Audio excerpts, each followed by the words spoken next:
Hello everyone, this is Dr. Ida Joycey, Assistant Professor, PG and Research Department of English, St. Joseph's College of Arts and Science, Cuddalore. In today's video class, we are going to discuss the topic, The Glass Menagerie. This is a memory play written by Tennessee Williams. Tennessee Williams is the pen name of Thomas Lanier Williams. He is considered to be one of the foremost playwrights of the 20th century, ranked among the three major writers, Arthur Miller, Eugene O'Neill, along with Tennessee Williams. His major works include A Streetcar Named Desire, Cat on a Hot Tin Roof, Sweet Bird of Youth, and The Night of the Iguana. This particular play is considered to be Tennessee Williams' masterpiece. It was published in the year 1944, first staged in the year 1944, and in the year 1945 it won him the New York Drama Award. Tennessee Williams' Glass Menagerie is supposed to be a memory play as its action is drawn from the memories of the narrator Tom Wingfield. The entire action of the drama takes place in St. Louis, Mississippi, particularly in the Wingfield apartment. The locale of the drama is the Wingfield apartment situated in St. Louis, Mississippi. The inmates of the Wingfield apartment include Amanda Wingfield, a mother of a middle age, who lives with her two children, Tom Wingfield and Laura Wingfield. Mr. Wingfield deserted the family. He ran off years ago, and except for one postcard, nothing had been heard from him ever since his disappearance. Amanda, originally from a genteel southern family, regales her children frequently with tales of her idyllic youth and the scores of suitors who once pursued her. She is disappointed that Laura, who wears a brace on her leg because she suffers from a strange disease named pleurosis. She is painfully shy and an introvert. She does not attract any of the gentleman callers, and this upsets Amanda a lot. She enrolls Laura in a business college, hoping that she will make her own and her family's fortune through a business career.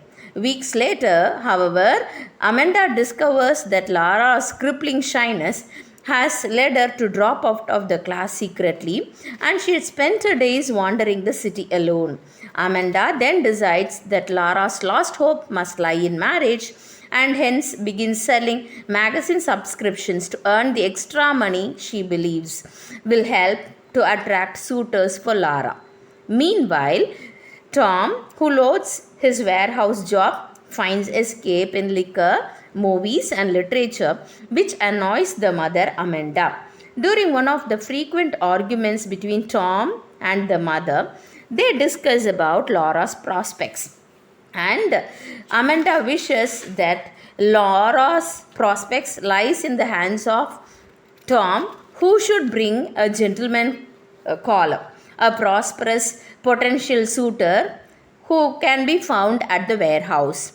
Tom selects Jim O'Connor, a casual friend, and invites him to dinner. Amanda quizzes Tom about Jim and is delighted to learn that he is a self-driven young man with his mind set on career advancement. She prepares an elaborate dinner and insists that Laura wears a new dress. At the last minute, Laura learns the name of the gentleman caller. To her astonishment, it happens to be Jim, who Laura had known in her high school. When Jim arrives, Laura answers the doorbell on Amanda's orders, and then, due to her shy and reserved nature, she quickly disappears, leaving Tom and Jim alone. Tom confides to Jim that he has used the money for his family electric bill to join the Merchant Marine, and he plans to leave the job and family in search of an adventurous job. So he desires or he aspires to become a marine merchant. Besides, he is also an aspiring poet. Laura refuses to join dinner with the others and she pretends as if she is ill. Amanda, wearing an ostentatious dress from her glamorous youth, talks very lively with Jim throughout the meal. As dinner ends, the lights go out, which is a consequence of the unpaid electric bill. The characters light candles, and Amanda encourages Jim to entertain Laura in the living room while she and Tom clean up. Laura is at first paralyzed by Jim's presence, but his warm and open behavior soon draws her out of her shell.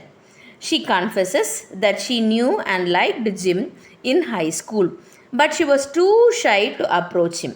They continue talking, and Laura reminds him of the nickname he had given her, Blue Roses, which is an accidental corruption of pleurosis, an illness Laura had at high school. He reproaches her for her shyness and slow self-esteem, but praises her uniqueness. Laura then ventures to show him her favorite glass animal, a unicorn. Jim dances with her, but in the process, he accidentally knocks over the unicorn, breaking off its horn. Laura is forgiving, noting that now the unicorn is a normal horse. Jim then kisses her, but he quickly draws back and apologizes, explaining that he was carried away by the moment and that he actually has a serious girlfriend. Resigned, Laura offers him the broken unicorn as a parting present. Amanda enters the living room full of good cheer.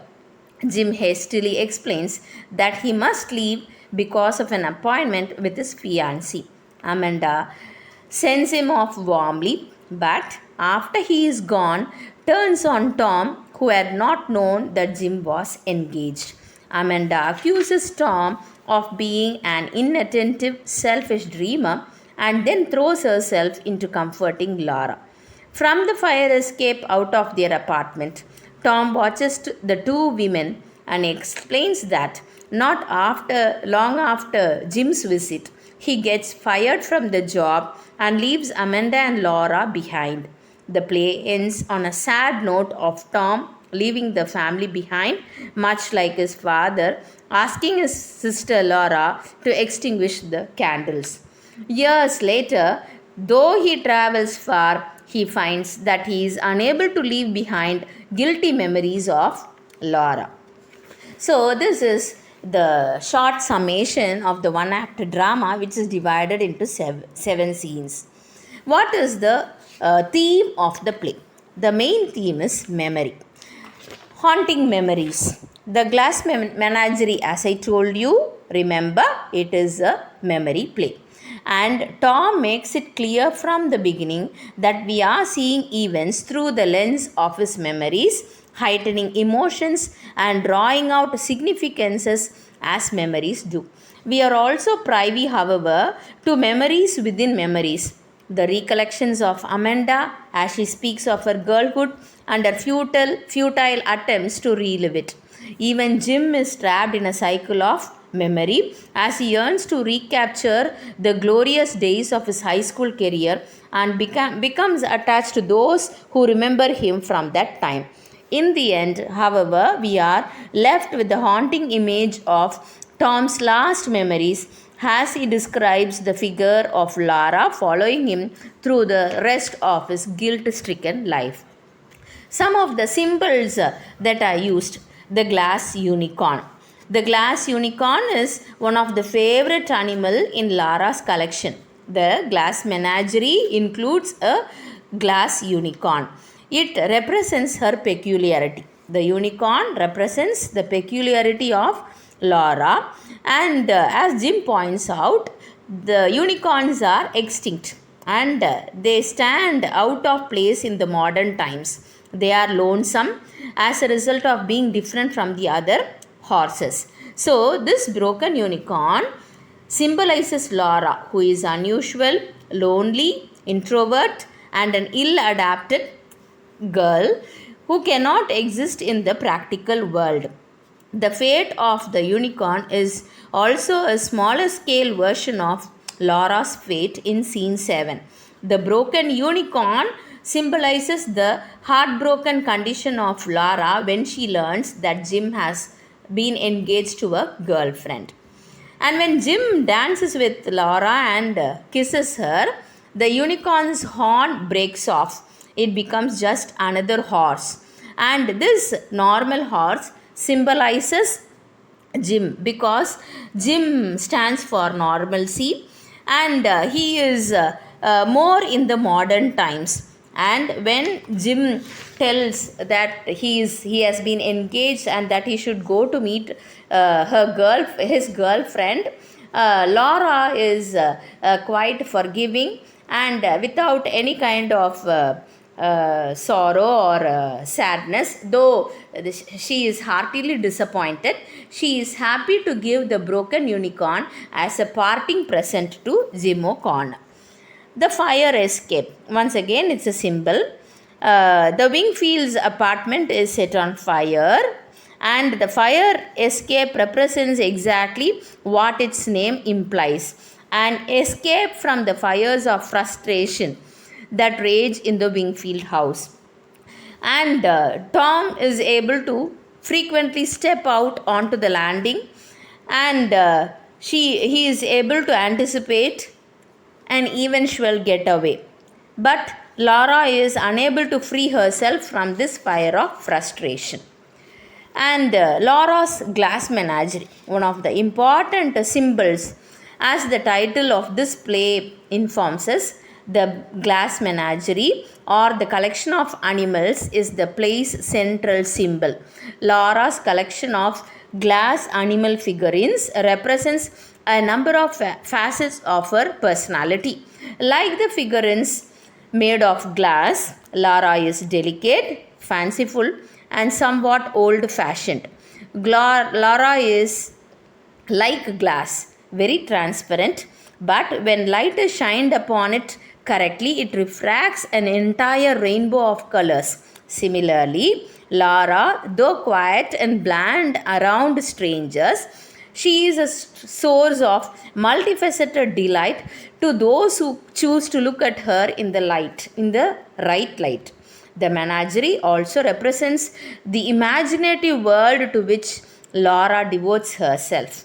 A world that is colorful and enticing, but it is based on illusions. So Laura is living in a fanciful world which is represented by the glass menagerie. So the glass menagerie, it's a reference to the collection of toy animals, the glass toy animals made by Laura.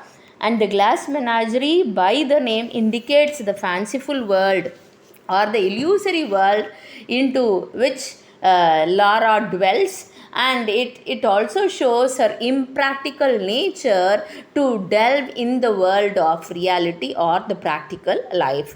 But Laura is an amazing character portrayed by Tennessee Williams, and the character of Laura is autobiographical because Tennessee Williams has drawn the character after his own sister named Rose.